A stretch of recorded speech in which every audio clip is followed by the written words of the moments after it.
안녕하십니까. 조세 전문 변호사 고성치입니다. 국세청 입조일기. 오늘의 제목은 분란을 일으키지 마라 라는 주제입니다. 국세청 재직 시절 2003년이었습니다. 이제 그 직속 상관이 말씀하셨습니다. 내 있는 동안에는 분란을 일으키지 마라 라는 말씀이었습니다. 시끄러운 게 싫다는 것이죠. 기존의 관습이나 업무 행태에 대해서 문제 제기를 하면 시끄러워지는 거죠. 그러니까 그런 문제 제기를 하지 말고 그냥 관습대로 하라 라는 겁니다. 국세청장은 매번 바뀔 때마다 첫 일성으로 국세청 계획을 내세웁니다. 그러나 실제 조직은 마음대로 그렇게 돌아가지 않습니다. 국세청장마다 왜 매번 국세청 개혁을 말하느냐 이거죠. 왜 주장을 하느냐.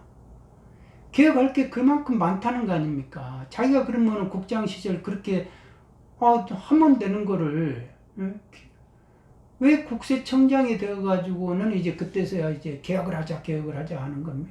하느냐 이거죠. 평상시에 해버리면 되잖아요. 그러니까 평상시에는 하기가 힘들어요. 그렇게 관행을 깨자고 말하기가 어렵습니다. 그러니까 이런 의문이 몇 년 지나니까 해결되더라 이겁니다. 사람들은요 참 신선한 거를 좋아합니다. 사람도 인물도 신선한 인물, 정치도 신선한 정치, 행정도 신선한 행정. 그러니까 사람들이 이제 정치하는 사람들이 자꾸 표 얻으려고 전부 다 개혁 이렇게 주장하죠. 못 살겠다 갈아보자 막 이런 식으로. 그러나 그렇게 한 번이라도 바꿔본 적이 있냐 이거죠. 이상일 뿐이에요. 현실은 변하지 않습니다. 분란을 일으키는 거를 기존의 사람들이 너무 힘들어해요. 싫어하고 공무원 생활을 하다 보면 이런 게 저절로 터득이 됩니다. 만일 변화를 이렇게 하려고 하면요 소문으로 그 사람을 해코지 해버립니다. 그냥 안 좋은 사람이다 다 해버리니까 사람이라는 그 해코지 소문에 해코지 한번 당하면요 골로 가요. 그러니까 함부로 못하는 거죠. 2007년 4월 국세청 고위직 인사 때 투서 공방 사건이 있었습니다. 세금을 깎아주고 거액을 수뢰했다 라는 내용의 투서 문건이 돈 거죠. 그래서 검찰에서 내사를 했다. 그래서 이제 세무조사 공무원들 불러가지고 이렇게 조사해 보니까 결국에는 혐의가 없어 종결했다 라는 내용입니다.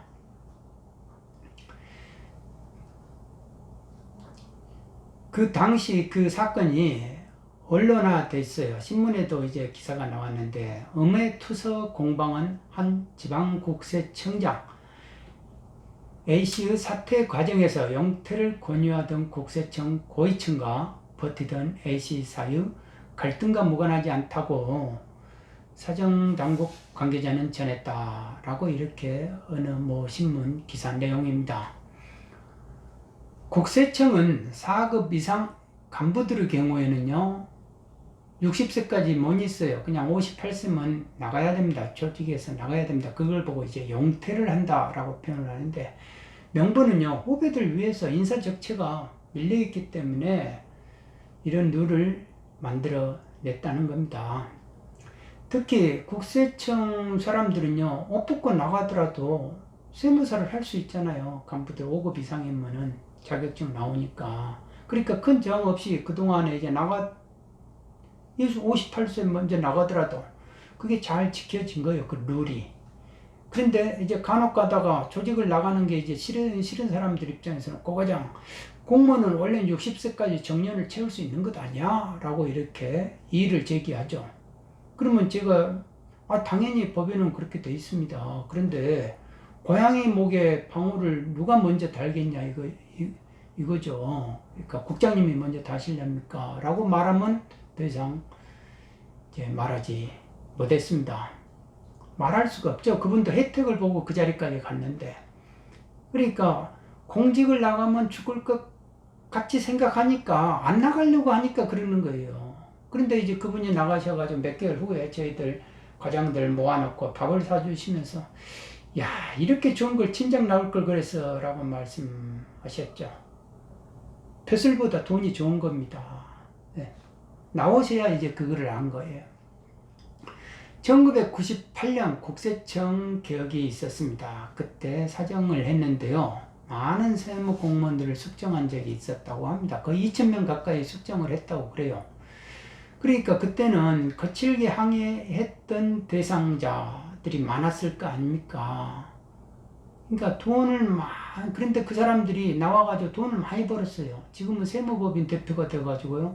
이런 집안청장, 국장들, 이런 사람들이 다 자기 밑으로 오는 거예요. 그러니까 인생 역전이 되는 거죠. 그러니까 대부분의 사람들이, 야, 그때 안 나왔으면 어쩔 뻔했어. 라고 이렇게 한마디씩 합니다. 공직 안에만 있으면 막 그 밖에 나가는 게 죽는 것 같았는데 막상 나와서 이렇게 보니까 자리 잡고 보니까 너무 좋은 거예요.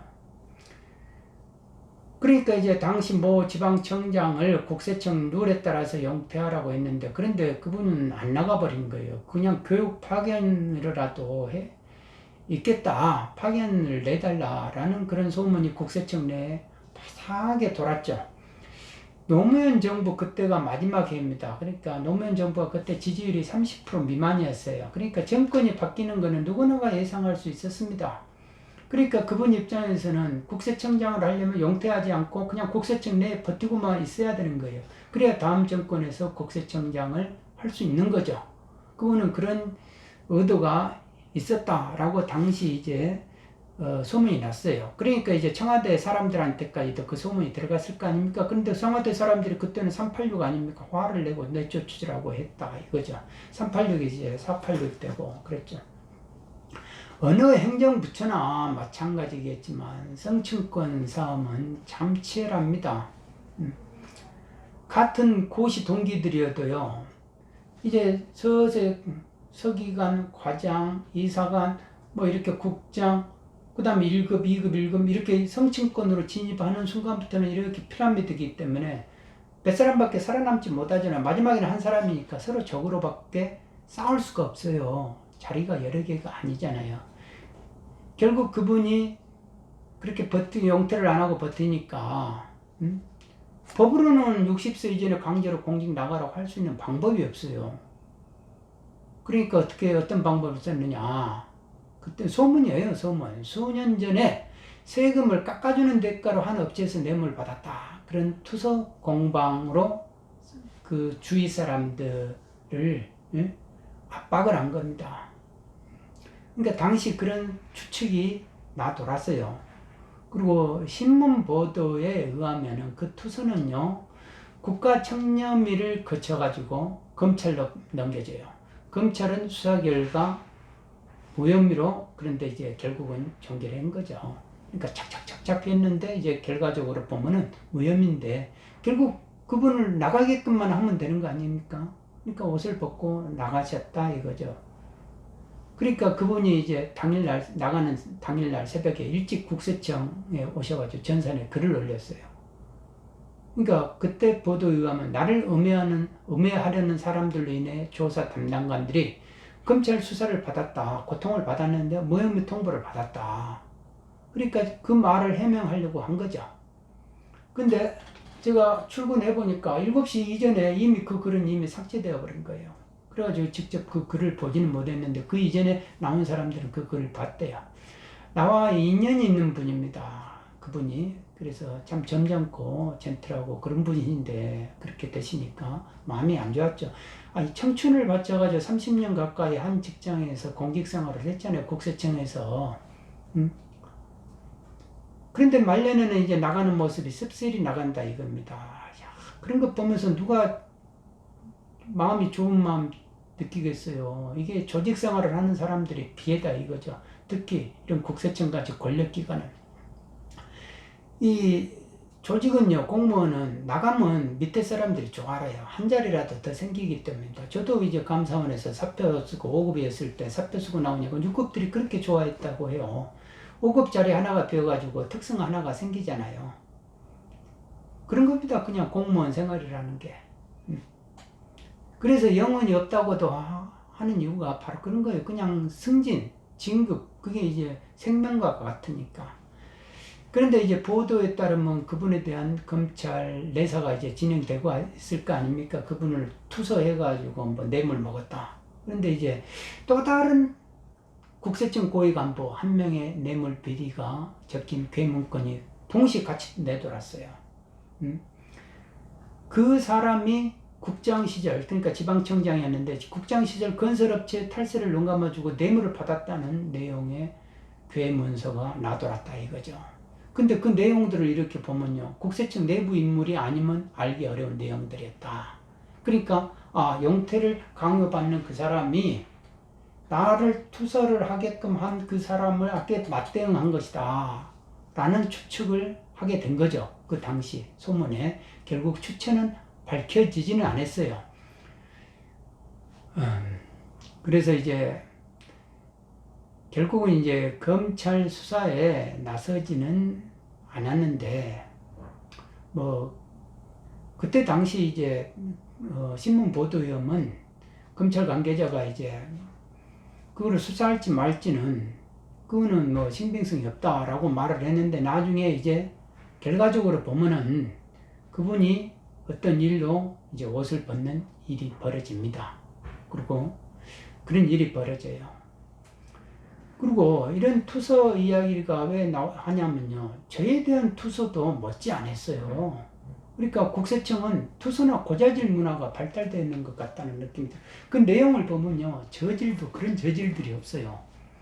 그러니까 내가 볼 때는 정신들이 조금 미친 사람들이 있다. 그 정도로 좀 그런 사람들, 비열한 행위를 하는 사람들이 존재한다 이거죠. 그만큼 조직 생활이 치열하다는 거죠. 9급으로 들어가지고 5급 되는데 32년 걸린다 하잖아요. 그것도 5% 정도밖에 확률을 못하고. 국민은 대통령이 누가 되느냐보다 일자리 많이 만들어가지고 100만이 넘는 청년 백수 탈출의 길을 열어줄 대통령을 원한다 이거죠. 경제를 잘 이렇게 크게 해주기를 원한다 이거죠. 그러니까 마찬가지로 국민은 누가 국세청장이 되느냐 이런 거 관심 없어요. 오매불망 납세자를 위해 권익구제를 하고 부실 과세의 늪에서 그런 고통에서 탈출할 수 있게끔 해줄 수 있는 국세청장을 원한다 이겁니다. 그러나 조직의 생리는 그에 따라가지를 못한다 그런 느낌이 듭니다. 공직이라는 게 승진을 빼면 시체입니다. 오매불망 승진에다가 초점을 맞추는 사람들이 많아요. 내가 이 역할을 통해 가지고 억울한 일을 만들면 안 되지. 억울한 일을 풀어야지. 이런 사명감이 있는 게 아니고, 그런데 이제 승진을 원하는 게 그게 잘못된 건 아니잖아요. 본능이니까. 잘 되고자 하는 본능으로 똘똘 뭉쳐가지고 일을 하잖아요. 그만큼 자기 개인의 생활을, 시간을 희생하면서까지.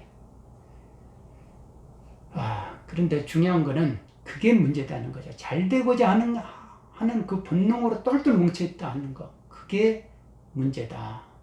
바로 그게 개혁을 더디게 한다.